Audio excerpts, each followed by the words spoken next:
Jayant Chaudhary please.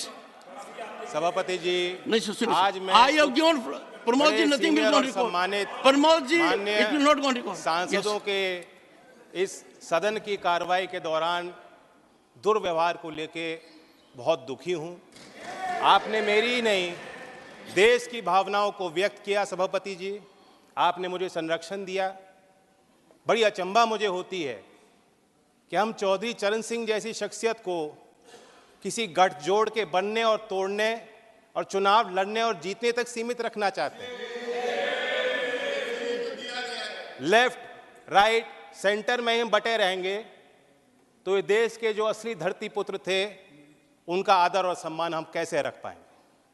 मैं ये मानता हूं कि देश में जितने महान नेता आए हैं सब ने एक दूसरे से कुछ ना कुछ लिया है, सीखा है, प्रेरणाएं ली हैं। चौधरी चरण सिंह जी गांधीयन सिंप्लिसिटी को अपना असूल बना के उन्होंने जीवन जिया। महात्मा गांधी जी के ग्राम स्वराज को अपना, उनकी मूल फिलॉसफी का वो हिस्सा और चरित्र का हिस्सा रहा। लाल बहादुर शास्त्री की ईमानदारी, नैतिक, उनके चारित्रिक गुणों को उन्होंने अपने अंदर समाया। इस सदन के माननीय सदस्य पूर्व प्रधानमंत्री एच.डी. देवेगौड़ा, जैसे इनकी राजनीतिक पहचान खेती और किसानी से जुड़ी हुई है, उसी प्रकार से चौधरी चरण सिंह जी की पहचान भी खेती और किसानी और कामगार से जुड़ी हुई है। राजनीतिक विशेषज्ञ मानते हैं कि जैसे इंदिरा गांधी जी में एक करिश्माई शक्ति थी लोगों को अपनी तरफ आकर्षित करने की, उसी प्रकार से चौधरी चरण सिंह जी को सुनने के लिए, उनको छूने के लिए, उनको बेहतर तौर से समझने के लिए दूर दूर से, गांव-गांव से लोग चले आते थे।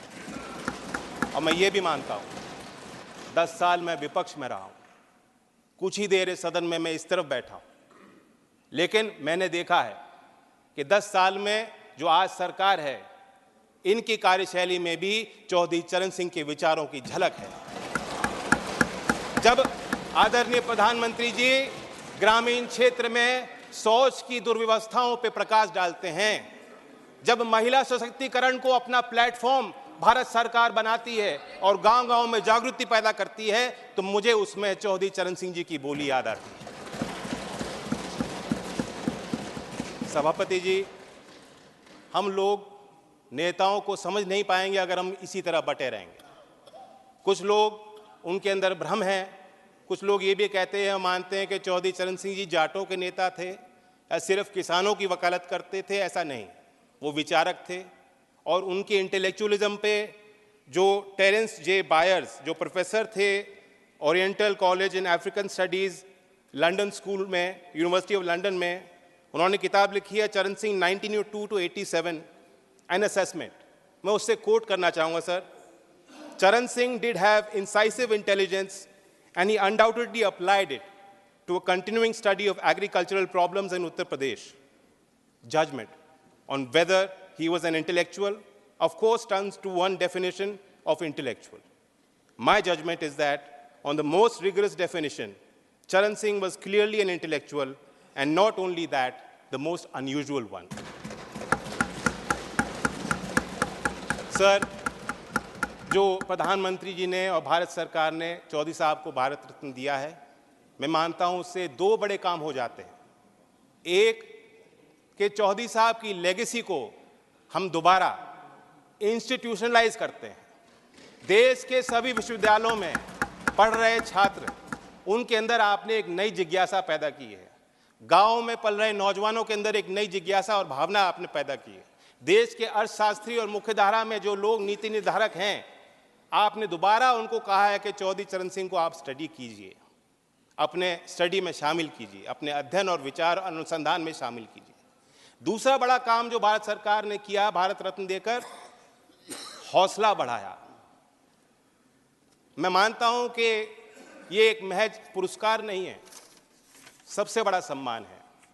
और मैं जानता हूं कि आज की जो जीवन समस्या देश के सामने और चुनौतियां हैं, किसानों की समस्या हैं, भारत रत्न देकर उनका हल नहीं निकलता।